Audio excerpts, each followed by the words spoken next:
So here we are with director Chelsea. How's it feel? We're on our last day of shooting. It feels good. We got through a mountain of content. I'm also kind of sad it's over because it's like we formed like a nice little bond with the crew. I mean, we've been close, like literally, like the apartments we've been in are quite small, but I think everyone's so great that we just became friends. Would you say you've had time to sort of like process some of the scenes and content that you've had to work with?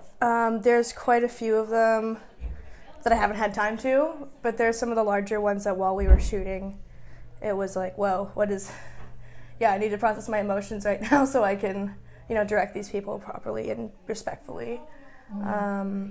But yeah, I think maybe in a couple days it'll all hit me, what I just did.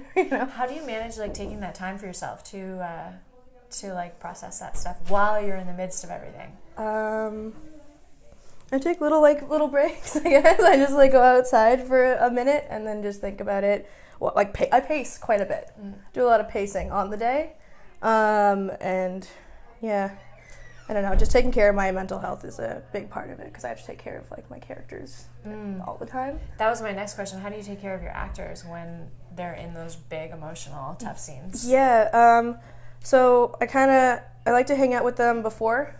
So it's not like, hey, you've shown up on set, I'm a person you never met, do the thing. It's more, I'd like to hang out with them beforehand. This is how I'm going to direct you probably, and just forewarn them of the chaos that is a film set, and so that they just feel comfortable because they've already met me, so that they can bring up anything that they're uncomfortable with should that happen. So that everyone feels they can do their best work. Can you tell me about any moments where you felt particularly like you might need to give the crew or the actors or yourself even a breath or two before moving forward? There was a scene here on Monday that is like a rape scene, basically. That one was really tough. We kind of announced a little trigger warning for anyone in the cast in the crew that wouldn't be okay with being in there, so the crew kind of changed for that based on people who could be okay with it.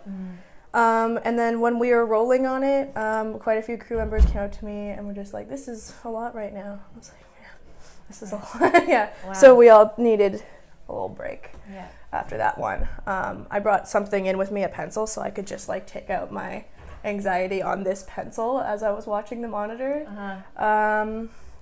But yeah, I was, again, really respectful. The actors did a really great job. It's going to be very powerful, and everyone definitely needed a minute to take a beat after that one. So why is it important to have things like that on screen or to have moments like that in these stories?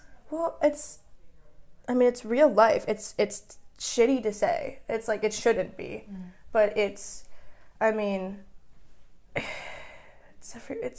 almost everyone's lived experience. And I think the point of the show was to feature real things that happen to real women, women with an X. And if we left things like that out, I don't think it would have been accurate. Can you explain for people who might not be sure what women with an X means? Just people that are not necessarily cisgendered, women, non-binary and trans, femme people. Awesome. Yeah. Cool. Thanks so much. Thanks. Thank you. Good luck on your last day. Yeah, thank you. I'm gonna need it. I'm gonna need a beer. Yeah.